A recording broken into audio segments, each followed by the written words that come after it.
Magandang araw sa lahat ng mga Pilipino sa mang sulok na mundo. Itong Kabirada Lance Channel at ako si Lance.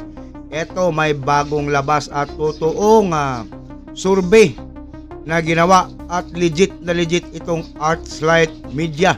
Archlight Media, pahiram ng iyong video para isiwalat natin, spread pa natin itong video para malaman ng maraming Pilipino, maraming tao ang totoong survey.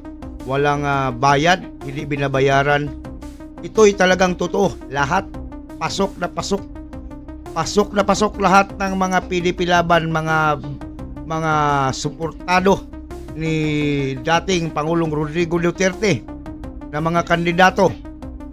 Especially si Pastor Apollo Kibuloy ay nag-number 1 ngayon sa survey. Ito, panoorin natin ang video. Pasok Archlight Media. Sa fourth round ng Archlight Senatorial Preference Survey, nangunguna pa rin ang mga kandidatong sina Pastor Apollo Kibuloy, Senator Bongo at Congressman Rodante Marcoleta. It's time, solid archers, welcome to Archlight, kung saan asintado ang bawat kaalaman. Inilabas na nga ang resulta ng fourth round ng Archlight Senatorial Preference Survey kung saan nag-participate ang mga Archlight followers sa poll survey na isinagawa mula December 30, 2024 hanggang January 2, 2025.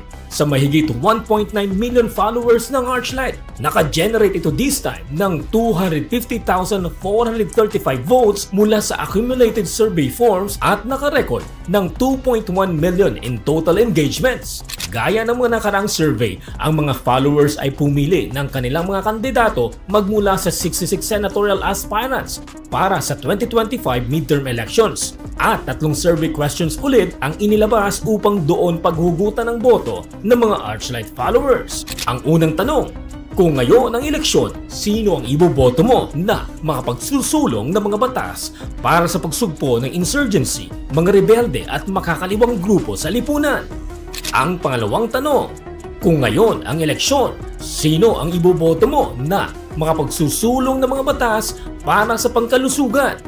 At ang pangatlong tanong, kung ngayon ang eleksyon, sino ang iboboto mo na makapagsusulong ng mga batas para sa agrikultura at food security? Sa unang survey question tungkol sa kung sino ang iboboto mong makapagsusulong ng mga batas para sa pagsugpo ng insurgency, mga rebelde at makakaliwang grupo sa lipunan, nanguna dito si Pastor Apollo Kibuloy na nakakuha ng 79.7%. Pumangalawa naman si Senator Bato de la Rosa na may 79.4%. At pangatlo si Senator Christopher Bongo na may 78.3%.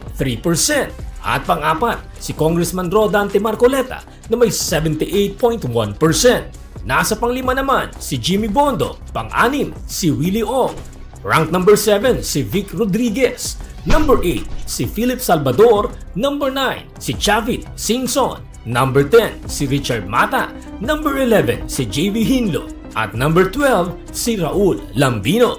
Nasa pang 13th to 24th places respectively naman ang mga kandidatong sina Revillame, Busita, Lacson, Kirubin, Honasan, Lee, Soto, Aquino, Marcos, Pacquiao, Gonzales at Ben Tulfo.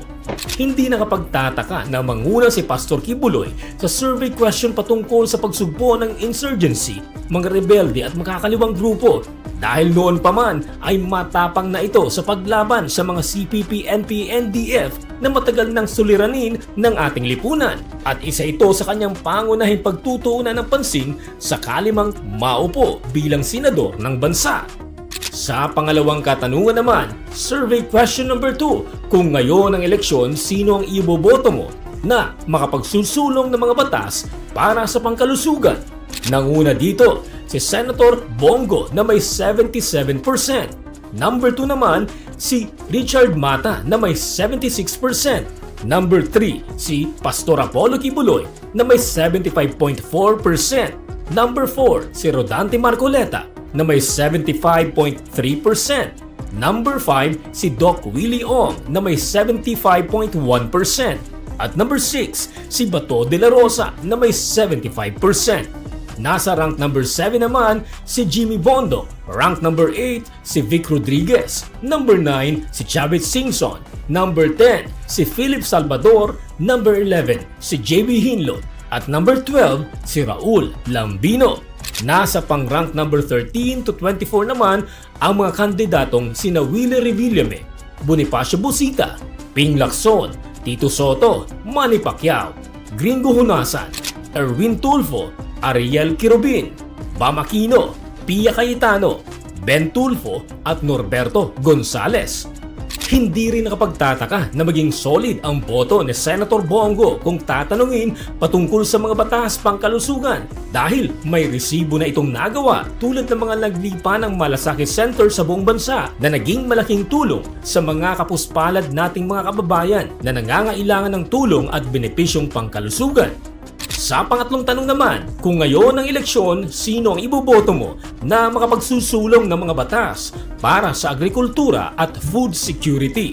Nanguna dito si Congressman Rodante Marcoleta na may 87%. Number 2 naman si Pastor Apollo Kibuloy na may 86.4%. Number 3 naman si Senator Bato de la Rosa na may 86.3%. Rank number 4 naman si Senator Bongo na may 85.4%. Number 5 si Jimmy Bondoc na may 81.5%.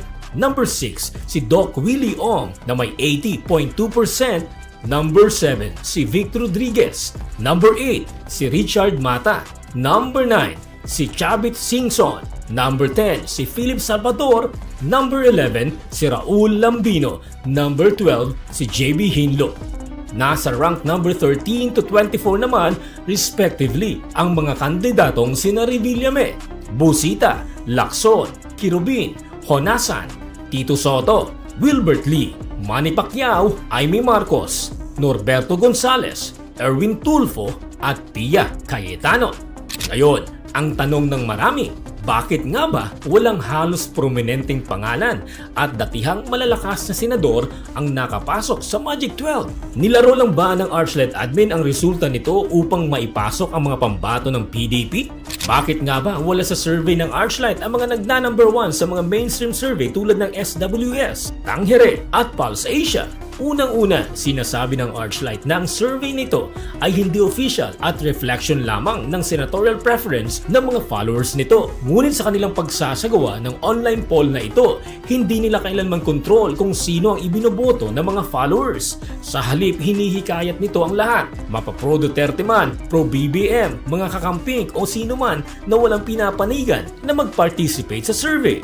Ang mahigit 1.9 million followers nito ay binubuo ng iba't ibang Pilipino sa buong bansa, maging mga OFW na nasa ibayong dagat, kaya't hindi masasabing rigged ang naging resulta nito. Kung wala man sa Magic 12 ang mga sikat na pangalan ng mga politiko, ay hindi po ito saklaw ng admin ng Archlight dahil ang mga followers nito ang nagpasya kung sino man ang ninanais nilang iboto. Every week na po ang gagawin nating Archlight Senatorial Preference Survey that will run from Monday to Friday at ilalabas natin ang results every Saturday. Kung meron man kayong suhestyon o opinion, mag-iwan lamang ng iyong komento sa ibaba.